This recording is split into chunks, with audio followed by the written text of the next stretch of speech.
Eu sou o Amílcar Correia e este é o P24. O 25 de novembro continua a ser a data que mais nos divide.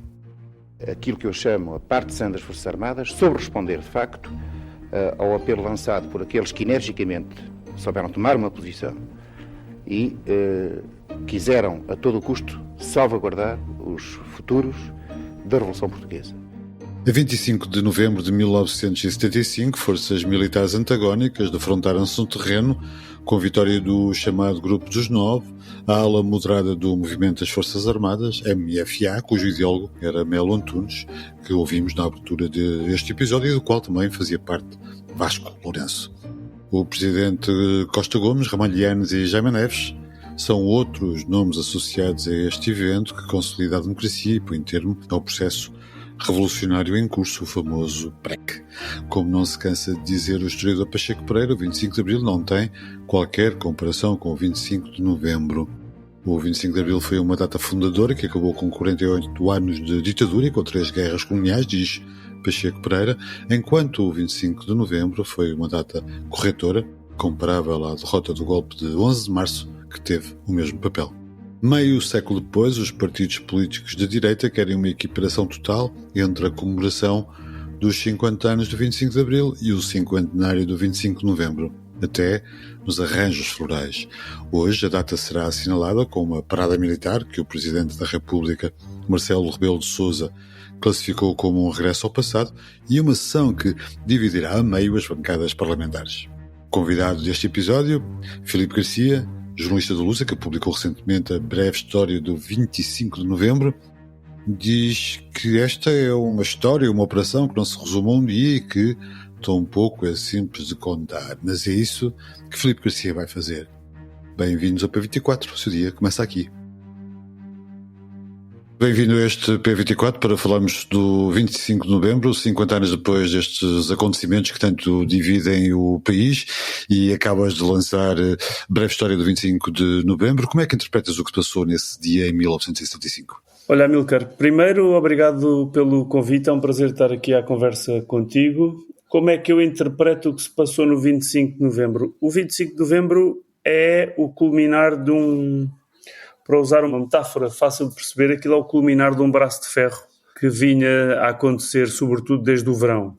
Há, obviamente, sem entrar em detalhes ou ficávamos aqui 2 dias, o país está, obviamente, muito dividido em 75, com a direita com força. Convém não esquecer que há uma tentativa de golpe de Estado da direita em março, que abre a porta a um governo muito de esquerda, de extrema esquerda, se lhe quisermos chamar. E depois, a partir do verão, há uma expressão que eu gosto muito, que é do manicômio à autogestão. O país fica... Tu utilizas a expressão várias vezes ao longo do livro. Eu não resisto. Há 2 expressões no meu livro que eu gostei muito, que é o manicômio à autogestão, porque de facto nós temos um governo em greve, temos uma embaixada de Espanha assaltada e incendiada, temos o Hotel Saraiva de Carvalho a dizer que não garante a segurança do embaixador norte-americano. São coisas que hoje uma só bastaria para uma crise gravíssima, não é? E no 25 de novembro o que acontece é que a corda parte, em bom português, porque o grupo dos 9 e os militares mais moderados estão desde agosto a ganhar posições de influência e a afastar a extrema-esquerda, os militares mais à esquerda, dos locais de influência.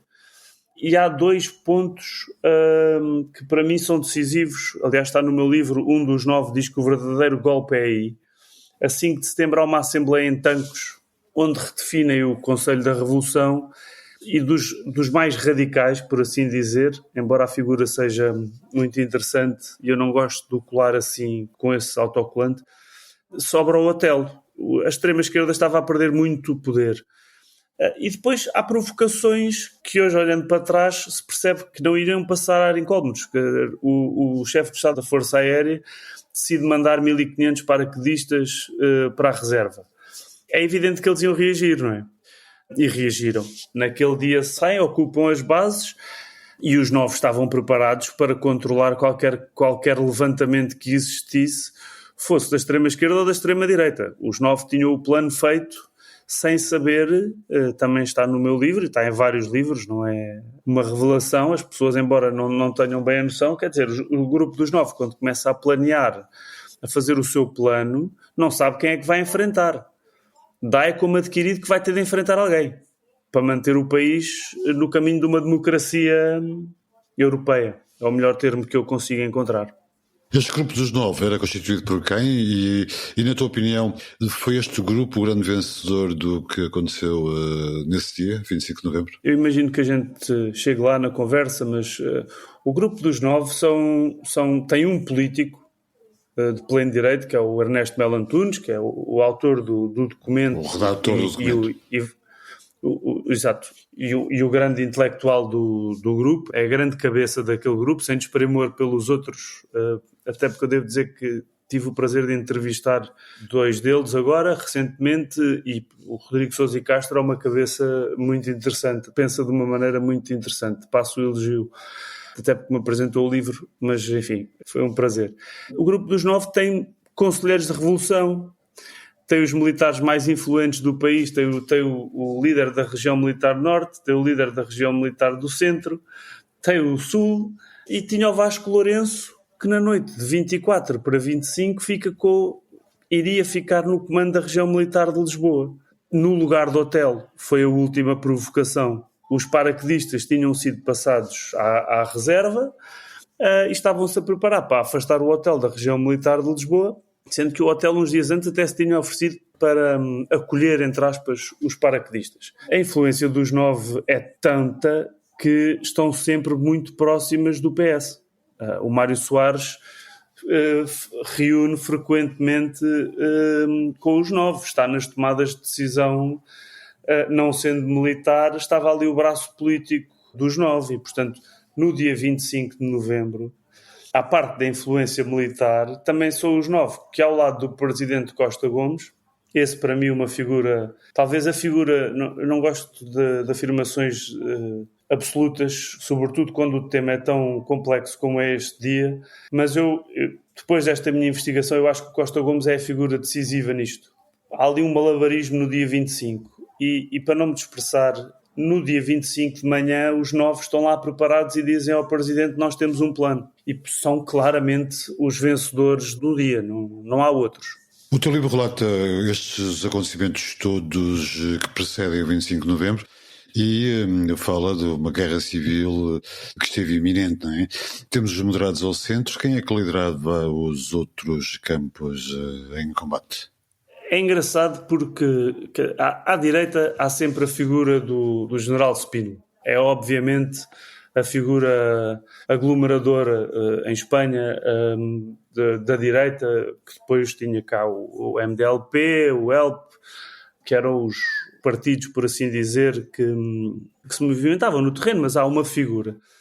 O que é engraçado é que, enquanto os moderados têm, obviamente, no Mário Soares a grande figura, e o PPD é um bocadinho menos claro, porque o Sá Carneiro não está em Portugal, o Emílio Guerreiro assume um papel preponderante, obviamente, mas não tem a influência, na minha perspectiva, do Mário Soares, nem o resultado eleitoral nas eleições para a Constituinte, não é? O que é engraçado é que à esquerda do PS, entenda-se, porque nós não podemos confundir estas esquerdas e estas direitas com as atuais, embora comece a haver algumas semelhanças, mas à esquerda há obviamente a figura do Cunhal, que é uma figura incontornável e que tem uma influência enorme.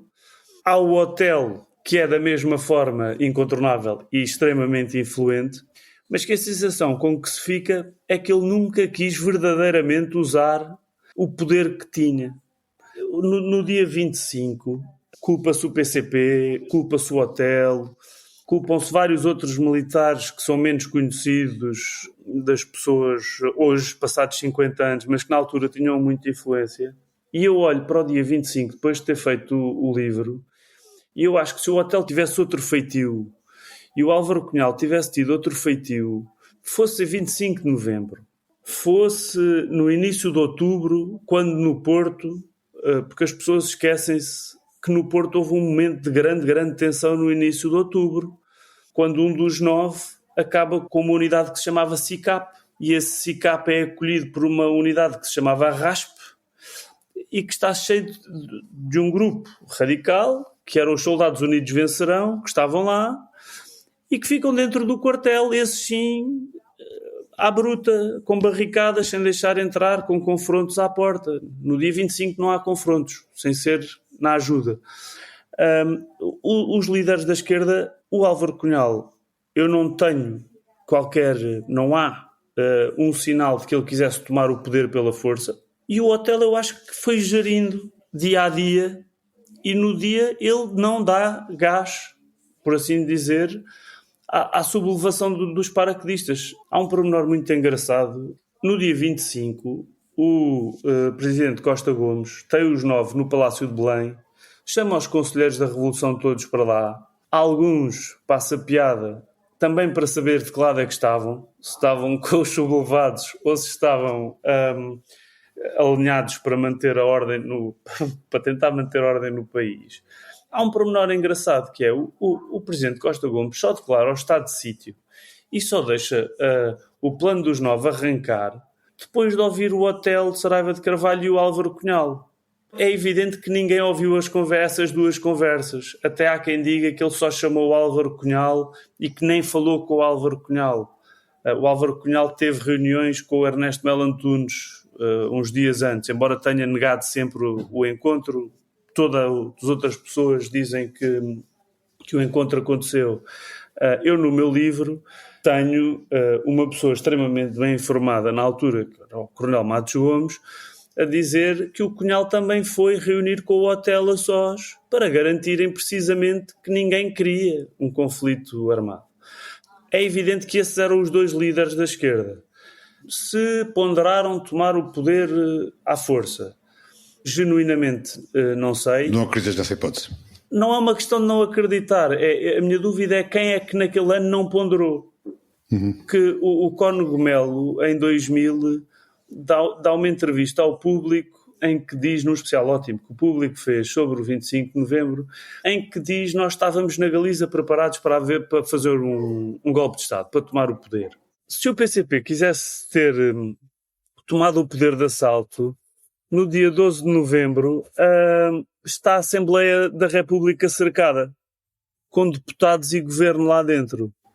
No dia 25 de novembro, já o Mário Soares estava no Porto. Já os aviões da Força Aérea tinham sido levados para o Porto. Seria muito mais difícil. Eu acho que no dia ninguém quis. Não há qualquer sinal de que houvesse um segundo passo a seguir à ocupação dos quartéis, que é obviamente uma tomada de posição muito forte. Isso é indiscutível.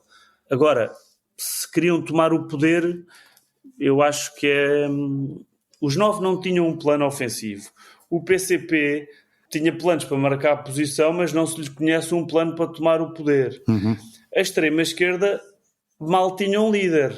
Alguns gonçalvistas, há um historiador catalão que tem uma teoria que os gonçalvistas tinham um plano, mas esses até tiveram no poder vários meses. Eu acho que toda a gente teve plano. E depois toda a gente teve calma na hora decisiva. Na hora decisiva. Filipe, para acabar, tu no teu livro, uma das novidades que ele incorpora é a referência a várias armas que circularam, quer por grupos próximos do PCP, quer grupos próximos do PS, o que dá a entender que havia muito mais armas do que se supunha em circulação. E segundo contas, algumas delas ainda estão por aí encontrar. Portanto, é suposto que ainda existe armamento da época que esteja escondido? Seguramente. O testemunho que eu tenho no meu livro é um militante socialista próximo do Edmundo Pedro, membro do mesmo grupo do Edmundo Pedro, que ainda tem o armamento enterrado. Eu não tenho dúvidas que não é o único, porque se nós pensarmos bem naquele ano, os quartéis distribuíam armas a civis. É verdade que no Ralis o faziam em troca de identificação, mas alguém põe as mãos no fogo que foram todas devolvidas. O livro do Diniz de Almeida, há um roubo de armas famoso em Beirolas, e o Diniz de Almeida tem um livro de memórias muito engraçado, onde escreve o primeiro erro do capitão Fernandes, que foi quem foi apanhado com as armas, foi ter ido buscar armas que estavam registadas, porque ao lado estavam armazéns cheios de armas não registadas. Vindas de ultramares. Portanto, quer dizer, havia armas por todo o lado, essas do PS continuam enterradas. Este militante, cujo nome eu não divulgo por questões óbvias, não as entregou quando o Edmundo Pedro o fez, e convém lembrar que o Edmundo Pedro acaba por ser preso por ter ainda 35 armas automáticas. Este militante tem 50 e lá estão guardadas até um dia. Ele próprio, quando me conta a história, é porque não sabe como fazer. A quem é que as dá? Como é que as dá? Se assume onde é que estão? Se conta a história toda das armas, porque há obviamente ali detalhes que ele não me quis contar porque envolvem outras pessoas, algumas bastante influentes. Agora, eu acho que havia tanta arma espalhada em Portugal e em Espanha, porque convém lembrar que a direita reunia o seu armamento sem entrar em Portugal, era sobretudo passada das colónias para a Galiza. Eu acho que as armas, por um lado, ajudaram a refriar os ânimos, porque ninguém sabia ao certo quantas armas é que estavam do outro lado, não é? Tirando os 9 que jogam com as instituições e preparam-se e metem a Força Aérea no Norte e preparam-se para levar o governo para o Norte, ou alguns políticos para o Norte, porque o Vasco Lourenço impede a ida do governo para o Norte, porque isso aí seria guerra civil, ele conta isso em vários sítios. Eu não sei se é possível haver mais armas distribuídas do que foram naquele ano, porque basta imaginar o caos e o armamento que vinha das colónias de guerras que estavam a acabar. Aquilo devia ser distribuído, bastava passar à porta do ralis. O que fazias às armas a seguir dependeria de ti, não é? Filipe Garcia, obrigado por esta breve história do 25 de novembro. O Y comemora 25 anos com uma revista especial. É uma edição impressa para guardar nas bancas já na quinta-feira.